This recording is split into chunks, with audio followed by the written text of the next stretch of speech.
আসসালামু আলাইকুম প্রিয় বন্ধুগণ, দেখেন আমার মহল্লার মসজিদের অজুখানা।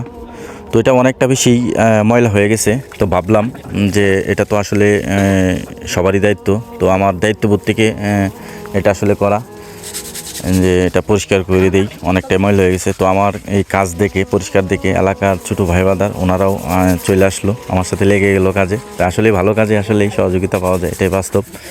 আর মানবিক কাজগুলা করে, যেমন আমি রুট সাইন গুলা কাজ করি, পরিষ্কার করে দিই, এবং মাইল ফলকগুলা এগুলো পরিষ্কার করে দিই। এবং এই মানবিক কাজগুলা করাতে আমি দেখলাম যে আপনাদের যে একটা ভালোবাসা, যে অগণিত ভালোবাসা আমাকে দিতেছেন, আসলে এ থেকে আরও বেশি কাজ করার আগ্রহ জাগে।